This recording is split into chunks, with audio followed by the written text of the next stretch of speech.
How do we get some mask bars? Oh, looks like there are no mask bars. Have you ever planned to buy something from vending machines only to find it unavailable? Group 4 aims to tackle this frustration with our effective statistical study, Smart Vend Analysis. We will begin with the premise of our problem before diving into the statistical analysis and then wrapping up with key insights. As university students with hectic schedules, many of us look for food that we can eat on the go and try to avoid long queues. Many vending machines also incorporate cashless payment, making them fast and convenient. With 1 in 5 American students patronizing vending machines, it is no surprise that USA's vending machine market has skyrocketed with a compound annual growth rate of 14% and a projection of 14.5 billion USD by 2034. Yet, over 60% of vending machines have at least one item out of stock, and nearly a third of users walk away empty-handed. The problem? Perishable items like dairy products expire fast and can't be overstocked. So, scheduling inventory stocks is tricky, especially with the spread of perishable goods. And so, users are more likely to face out of stock products. Location also matters. Machines in high traffic, low competition areas perform the best, while others in rural areas or beside bakeries or convenience stores often lag behind. This brings us to our problem statement.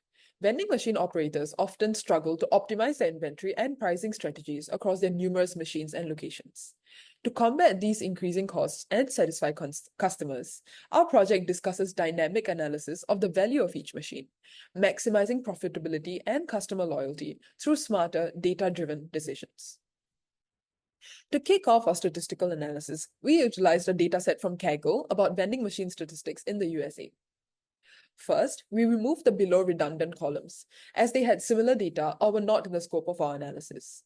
Next, we kept only processed transactions and discarded other transaction types like unlinked transactions. Finally, we renamed our columns, overall creating a clean, understandable dataset. This prepares us for the statistics portion.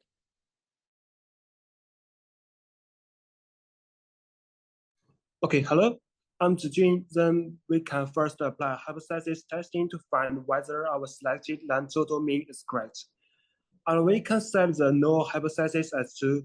So we do one sample t-test in R, and we get t-value. It is negative, so the sample mean is less than the hypothesized mean. So the larger t is, the absolute value, the greater the difference between these two means is. P-value. It is the key information that we want to get through hypothesis testing. It represents the probability of observing value more extreme than the observed test statistic. P-value is greater than 0.05, so we do not reject the null hypothesis. 95% confidence interval. This interval includes 2, so we cannot rule out the possibility that the true mean is 2. There's no enough evidence to reject the null hypothesis. And then to find the relationship between quantity sold and the land total, we can apply linear regression. We mainly get 3 pieces of information here. And the first is the intercept is 0.225.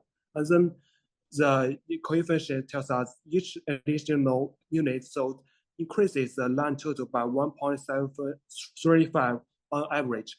And for the p-value, the effect of quantity sold on land total is statistically significant as p is smaller than 0.001. This is where that there seems to be a relationship between quantity sold and land total. So I will pass my time to Yunye. Okay, thank you. In the R code, we first isolate numeric variables like price, quantity sold, and line total. Then we calculate the correlation matrix and visualize it. The heat map reveals two critical insights. The first is line total and quantity sold have a strong positive correlation, 0.85, meaning higher sales volumes directly boost revenue. The second is price and line total show a weak relationship, 0.12, suggesting price changes alone may not significantly impact total sales. This tells operators to prioritize stocking high-demand items over frequent price adjustments. Next, the code is to rank machines by total revenue. These top machines are in high traffic areas like malls and offices. Operators should replicate this success by placing machines strategically and aligning stock with local demand. Finally, the code identifies top-selling products using similar logic. This aligns with busy lifestyles favoring quick refreshments. Operators should ensure these items are always stocked, especially in top-performing machines. By combining these insights, strategic placement, high-demand inventory, and data-driven pricing, operators can reduce stockouts, satisfy customers, and maximize profits. I will pass to my teammates. Now let's go through some key insights we uncovered and the strategic recommendations moving forward. First, we found that certain machines consistently generate more revenue than others. For example, machines like Plan and EB Public Library stand out as top performers. Therefore, these high-impact locations deserve priority stocking and more frequent monitoring because they're driving a larger share of total sales. Optimizing just a few of these machines can significantly boost overall profitability. Next, we analyzed which products are consistently in demand, and drinks like Monster Energy Original and Coca-Cola came out on top across multiple locations. The takeaway here is simple. If customers show up and their favorite item is missing, we lose the sale and possibly the customer.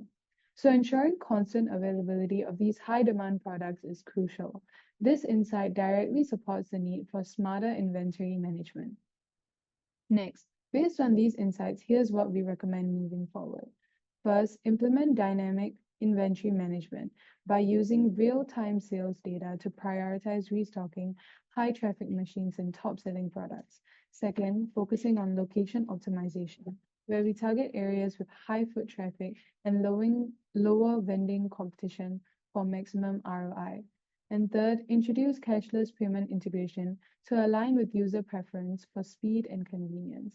For our next steps, we propose an AI-driven analytics for predictive restocking and dynamic pricing, and of course, continuing to gather feedback and test them in real-world conditions to fine-tune our approach.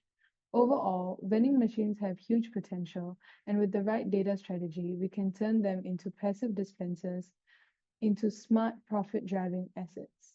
Thank you.